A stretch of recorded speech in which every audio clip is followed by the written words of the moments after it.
تخيل معايا مدرسة اتقفلت من أكتر من 30 سنة، محدش قادر يقرب منها ولا قادر يجي يفتحها. حتى الشرطة بتاعت البلدة اللي فيها المدرسة دي ما قدروش يفتحوا المدرسة لحد يومنا هذا. الناس في المنطقة بيقولوا إنك لو عديت من جنبها بالليل هتسمع صوت الحصص، صوت جرس الحصص، صوت العيال وهي بتلعب، صوت الطابور بتاع المدرسة، صوت أطفال بتجري في الفصول. هتسمع كل حاجة كأنها مدرسة شغالة، بالرغم من ان المدرسة دي مقفولة والباب بتاعها مش مقفول بباب حديد، ده مقفول بالطوب. ممنوع منعا باتا اي حد يخش باب او يخش سور المدرسة دي. النهاردة هحكي لكم قصة مدرسة الاشباح اللي هتخليكم تبصوا لأي مدرسة مهجورة بصورة مختلفة. هتفكروا 100,000 مرة قبل ما تفكروا انكم تعدوا من جنبها. انا اسلام الدولي، وهنا بحكي لكم قصص حصلت على مر التاريخ وقصص بتحصل في الوقت الحالي واي قصة هتحصل في المستقبل. وكالعادة بطلب منكم اللايك والاشتراك الجميل، ولو شيرت الفيديو يبقى زي الفل. ويلا بينا نبدأ.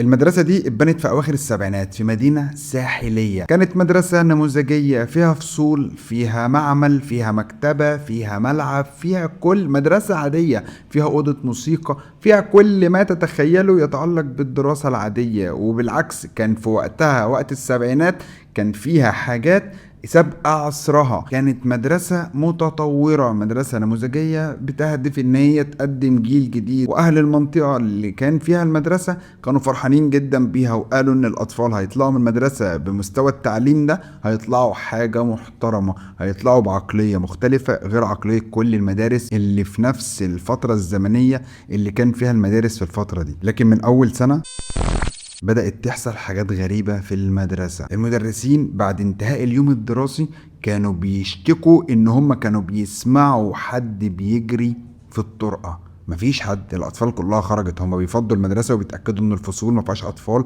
عشان يقفلوا المدرسة وكل واحد يروح. لا، كانوا بيسمعوا صوت في الفصول، يسمعوا صوت اطفال بتجري، يسمعوا صوت اطفال في الحمام، ولما يروحوا يبصوا مفيش اي حد. والكلام ده كان بشكل يومي. واكبر حادثة حصلت في اول سنة في المدرسة ان في طفلة صغيرة راحت الحمام وما رجعتش. قلبوا عليها الدنيا، ما لقوهاش ابدا. ومن يوم اختفاء الطفلة دي والمدرسة بقى بيتقال ان بيحصل فيها حاجات غريبة. و90% من اللي كان بيتقال كان اشاعات. انتوا عارفين الناس بتحب تجود، الناس بتحب تزود على الحاجة. ولكن بعد سنتين حصلت الكارثة الكبيرة.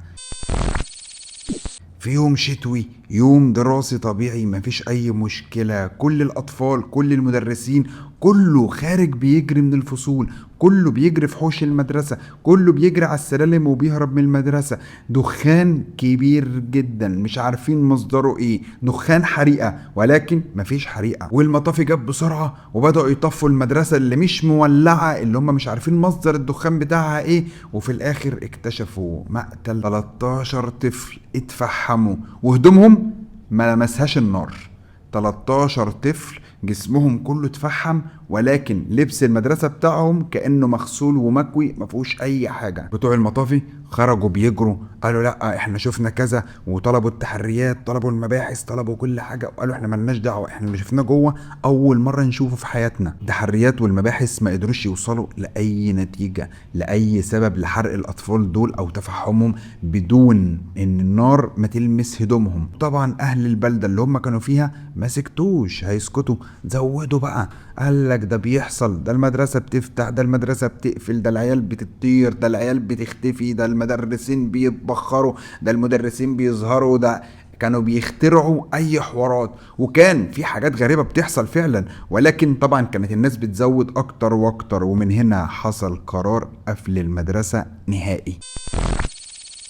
ومش قفلها تحت رعاية وزارة معينة او تحت رعاية مثلا الاسم او اي الكلام ده. اتقفلت بالطوب، مش البيبان اتقفلت بالقفل، لا بالطوب، وعلوا السور بتاعها عشان ممنوع منعا باتا اي حد يعدي سور المدرسة دي. عرفت القصة ازاي يا دولي؟ وايه اللي حكالك عنها؟ وازاي وصلت لكل التفاصيل ديت؟ ويا دولي احنا اول مرة نسمع القصة دي، انا عارف، لان انا اكتشفت القصة دي بالصدفة. انا بتابع اكونتات ممكن تلاقي الفيديو بتاعهم فيه لايك او 2 لايك، انا اللي بعمل اللايك ده. فاهم قصدي؟ انا بتابع حاجات محدش يفكر يتابعها. انا بيجي لي في السجست على اليوتيوب وبيجي لي سجست على اي منصه بتفرج عليها حاجات انت ما توقعش ان في حد بيتفرج على الحاجات دي. قنوات لسه بتقول بسم الله ما فيهاش متابعين اصلا، انا ممكن اكون بتابعها بتفرج عليها عادي. ففي سنة 2018 شاب اسمه كريم كان عنده قناة يوتيوب ما فيهاش 500 متابع، بدأ يفتح لايفات وبيعمل حوارات وأفشخانات وبيعمل تحديات. كان عاجبني بصراحة الواد ده، برغم ان هو كان بيصور بريموت، ما كانش بيصور يقول لك بكاميرا موبايل، بريموت تلفزيون. فكان عنده حتة كده، قال لك انا لازم اعمل استكشاف للمدرسة دي. سمع عنها، نزل بوست، راح المدرسة. انا حضرت اللايف من اوله، عنده اقل من 400 متابع وكان اللايف فيه اكتر من 6000 متابع. تخيل اللايف ده وصل قناته لايه، ولكن اللايف ده كان اخرة كريم. احنا حضرنا كل حاجة وعرفنا باقي التفاصيل من اللايف، من وقت ما التليفون. اقول لك على حاجة، تعالى اقول لك اللايف ده بدأ ازاي. كريم بدأ اللايف بتاعه من جنب سور المدرسة، رمى حبل، قام متشعبط على الحبل ده وطلع لحد السور فوق وقام نط دخل المدرسة.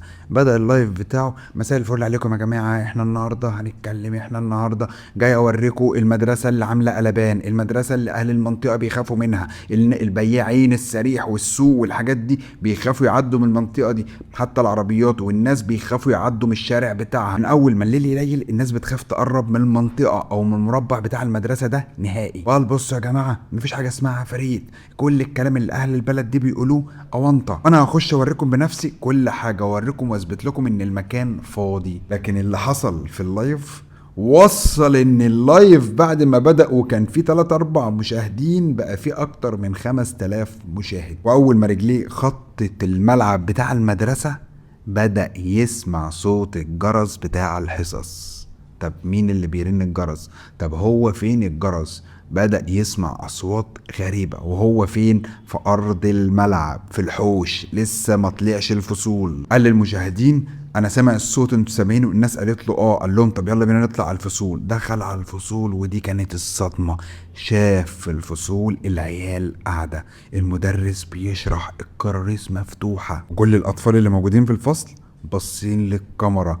كل الناس اللي كانت بتتفرج على اللايف شافت المنظر بعينيها، ما كانتش تهيؤات عنده. الاطفال دول كانت عينيهم سودا بالكامل والبشرة بتاعتهم بهتانة، تحس ان عندهم جفاف. الاغرب من كده ان هم بدأوا ينادوله يا كريم تعال العب معانا، يا كريم عملت الواجب. كريم مين؟ هو بدأ يتجنن في اللحظة دي. كريم لما لقى عدد المشاهدين بدأ يزيد في اللايف واللايف بتاعه بدأ يكبر، انا خلاص بقيت بتشهر لهم، ده اكيد مؤثرات، ده اكيد حد بيشتغلني يا جماعة، لا اصبروا خليكم معايا وهنكمل. وبدأ يقاوح ويعاند في نفسه مقابل او بسبب انه عايز يتشهر. كريم لف وشه بعد ما خرج من الفصل وطلع يمشي في الدور عشان يشوف الباقي المدرسة، لقى ظل ماشي جنبه على الحيطة. يجيب بالكاميرا الناحية دي، احنا كمان كنا بنشوف الظل ده. كان كل دور في المدرسة كان ليه باب حديد، الباب بتاع الدور ده اتقفل واتربس. كريم ملقاش قدامه غير الفصل اللي كان فيه الاطفال اللي كانوا قاعدين وبيقولوا له تعالى العب معانا يا كريم، عملت الواجب يا كريم.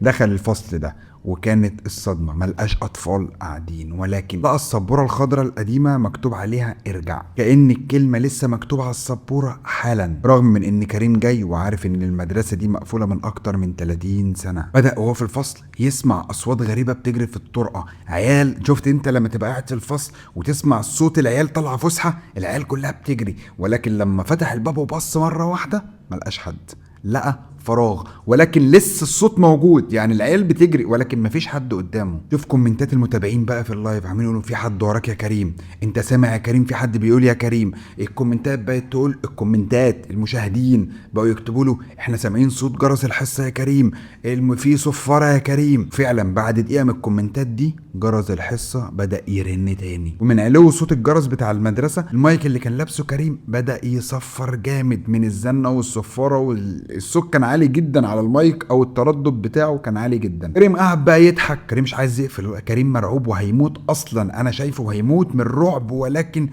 مش عايز يفوت ان انا بقى عندي 5-6 آلاف مشاهد في اللايف دلوقتي، وعمال يقول لهم يا جماعه ده حد بيشتغلنا، ده مقلب، ده هزار، ايه رايكم نصور برنامج هنا، ايه رايكم نعمل مكان زي دوت ونجيب الناس ويخلوهم يعملوا تحديات. كريم كان واخد الموضوع هي قدام الناس، ولكن من جواه والله صوته كان بيترعش. اللحظه اللي صدمته حرفيا هي كلمه سمعها والمتابعين كمان سمعوها في اللايف: المدرسه بتاعتنا محدش هيخرج منها. الكلمه دي الناس اللي في اللايف كلها كانت بتعيط. في ناس طلبت الشرطة في وقتها: الحقوا واحد اسمه كذا فاتح لايف في المدرسة الفلانية، روحوا الحقوه عشان بيموت، في حاجات غريبة بتحصل. الفيديو وقتها عدى ل20,000 مشاهدة. انت مستوعب الناس كانت بتشير الفيديو على انهي مستوى؟ كريم مش عارف يعمل ايه، فضل ماشي في الدور، الباب بتاع الدور مقفول، ولكن في وش الباب بتاع الدور وبيحاول يخرج لقى باب المعمل، لقى كراسات قديمة. اول ما فتح اول كراسة، المفروض انها كراسة واجب، ملقاش فيها واجب، ملقاش فيها اي كلام، ولكن لقى فيها صورة جماجم،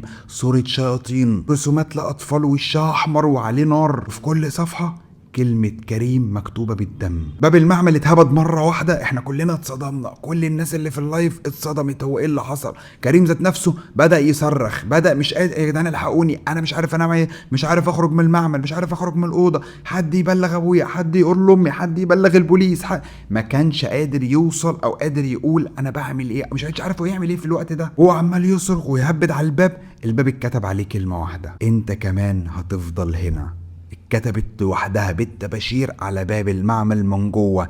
كريم ذات نفسه شافها واحنا شفناها في اللايف. بعد الكلمه اللي اتكتبت دي لايف كريم بدا يقطع، بدأ الشبكة تبدأ تهرب. تحس ان انت بتتفرج على لايف مثلا والنت بيقطع عند الراجل اللي فاتح اللايف، لكن الاصوات ما كانتش بتقطع نهائي. كانوا سامعين صوت النشيد، كانوا سامعين صوت الطابور، كانوا سامعين صوت كريم وهو عمال يقول الحقوني بأعلى صوت. كريم تحس ان المايك في بقه وعمال يصرخ الحقوني الحقوني طلعوني حد يشدني. بص، كان لايف مرعب. وصوت واحدة ست كبيرة عمالة تضحك وبتضحك عالية جدا وتقول لكريم اللي يدخل هنا ما يخرجش، اللي يدخل بمزاجه ما يخرجش غير بمزاجنا، واحنا ما بنخرجش حد. بعد كلمة الست الكبيرة الموبايل بتاعه وقع من مكانه على الارض، واخر حاجة احنا شفناها وسمعناها صورة طفل اللي ناداله في الفصل وقال له انت عملت الواجب يا كريم. طفل عينيه سودا كاملة ما فيهاش اي حاجة بيضة، وكان لونه تحس ان هو عنده السل، عيل مبيض زيادة عن اللزوم.